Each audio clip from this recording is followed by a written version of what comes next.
ஸ்ரீமட்டே ராமானுஜாய நமக. ஸ்ரீமட்டே நிகமாந்த மகாதேசிகாய நமக.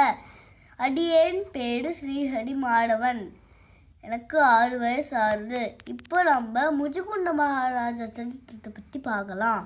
முச்சுக்குண்ட மகாராஜா ராமர் பிறந்த இக்ஷ்வாகு குலத்தை சேர்ந்தவர். முச்சுக்குண்ட மகாராஜா ரொம்ப பராக்கிரமசாலி. அதனால தேவர்களை அசுரர்கள் கிட்டேருந்து போர் புரிஞ்சு காப்பாற்றினார். அதனால தேவேந்திரன் ரொம்ப சந்தோஷம் அடைஞ்சி ஒரு வரன் கொடுத்தான். அந்த வரன் என்ன, மனைவியும் மக்களையும் பார்க்கணும் அப்படின்னு கேட்டார் முச்சுக்குண்ட மகாராஜா.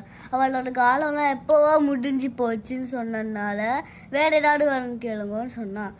அந்த வரன் என்னன்னா,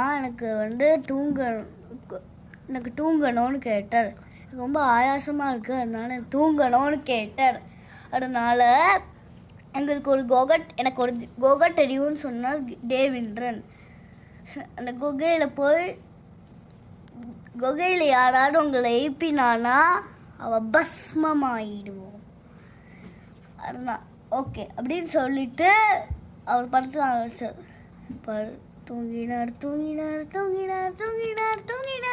தூங்கிட்டே இருந்தார்.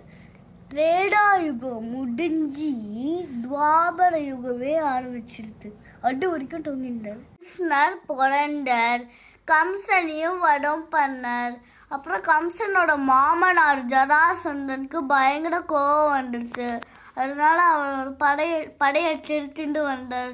17 தடவையும் சண்டை போட்டு ஜராசந்தனால ஜெயிக்க முடியல. அதனால 18வது தடவை கிருஷ்ணரோட போர் புரியறதுக்கு வந்தார்.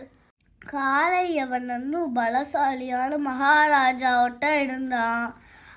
அவன் கிருஷ்ணர் ஜராசந்தனை 17 தடவை தோக்கடிச்சு 18வது தடவை போர் புரியறதுக்கு வந்ததை கேள்விப்பட்டு என்னோட பலசாலியாக ஒருத்தன் இருக்கானா அப்படின்னு கிருஷ்ணரோட போர் புரியறதுக்கு அவனோட சைன்யத்தை திரட்டிண்டு வந்தான். காளையவனும் ஜராசந்தனும் ஒன்னா போர் புரியறதுக்கு வரான்னு சொல்லிட்டு யாதவ மக்களுக்கு பிரச்சனை ஆகுன்னு சொல்லிட்டு கிருஷ்ணர் கடலுக்கு அடியில் துவாரகா நகரத்தை உருவாக்கி அதில் யாதவ மக்களை சேர்த்தார்.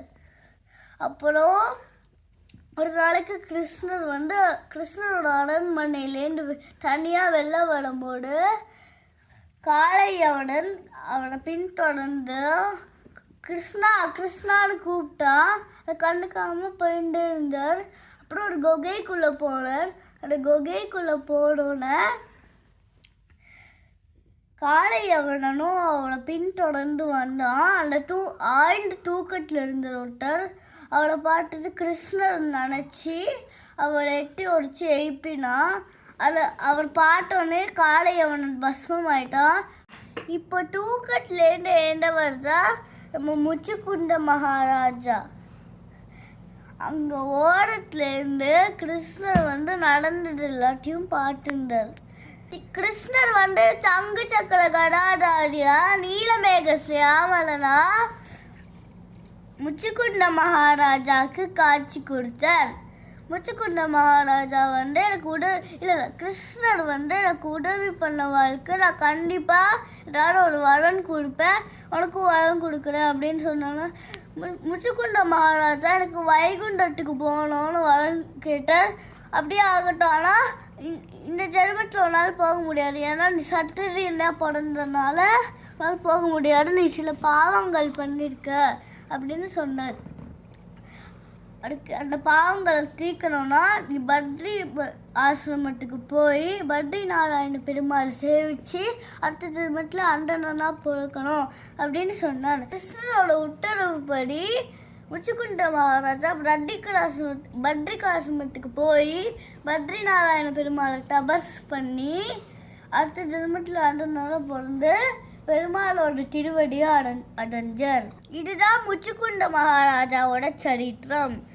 இதுலேருந்து நம்மளுக்கு என்ன தெரியுது, நம்மளும் பெருமாளுக்கு தான் ஆசைப்படணும், வேற எதுக்கும் ஆசைப்படக்கூடாது.